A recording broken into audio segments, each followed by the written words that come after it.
Have you ever wondered why you can't stop talking, even when your mouth is closed? Right now, there's a voice inside your head reading these words, commenting, judging, narrating. And here's the disturbing part. That voice may be the slowest thing about you, because your brain can process information at incredible speeds, yet your internal voice crawls along the pace of human speech. A biological supercomputer forced to communicate with itself through a primitive language system designed hundreds of thousands of years ago.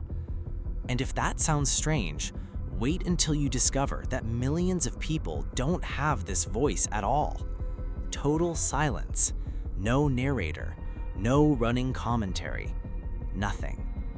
Which raises an unsettling question. If they can think without a voice, then what exactly is that voice inside your head? And more importantly, is it helping you or trapping you? Most people assume the voice in their head is them, their true self, their consciousness. But neuroscience reveals something much stranger. Your internal monologue is not consciousness itself. It's more like a translator, a narrator creating a story after deeper brain systems have already made decisions. Think about that. You don't hear the voice and then decide. Many times, your brain decides first. The voice simply explains the decision afterward, like a press secretary covering for a government it doesn't control. And once you notice this, something uncomfortable happens. You begin catching yourself. You reach for your phone, then the voice creates a reason.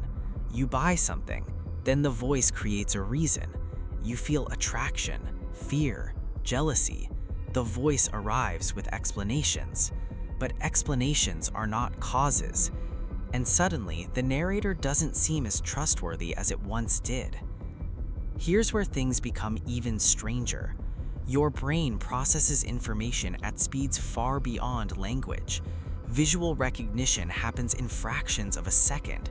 Emotional responses emerge before conscious awareness. Your nervous system is constantly calculating probabilities, threats, and opportunities.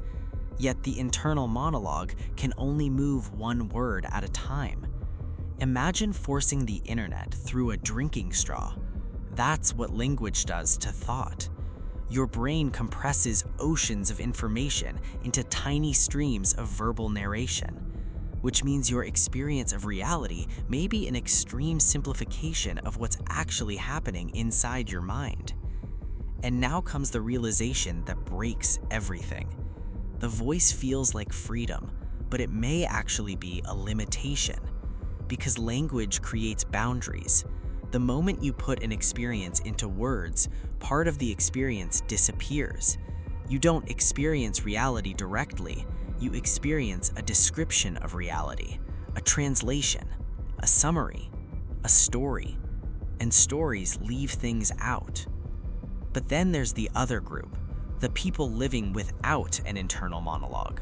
For decades, many assumed everyone thought the same way. Then, researchers discovered something shocking. A significant percentage of people report little to no inner speech, no narrator reading their thoughts, no constant verbal stream. Yet they function normally. They solve problems, build careers, fall in love, raise families, think without words. For many people with internal monologues, this sounds impossible. How can you think without language? But that's the trap. You've mistaken one thinking tool for thinking itself.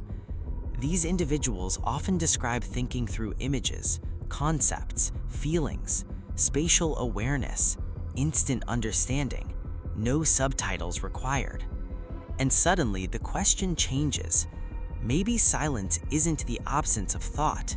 Maybe it's thought in its rawest form, before language slows it down, before narration reshapes it, before the storyteller takes over. Which leads to one final unsettling possibility. The voice you've trusted your entire life may not be the source of your identity, just its narrator, the commentator, the interpreter, the storyteller sitting in the passenger seat. Because underneath the words, beneath the explanations, far below the endless commentary, something else is happening. Something older, faster, larger. A mind that was thinking long before language ever arrived. And perhaps the strangest realization of all is that the voice reading these words right now isn't who you are. It's only the sound of your brain trying to explain what you already are. And for a moment, if the voice goes silent, who remains? That question has been waiting for you the entire time.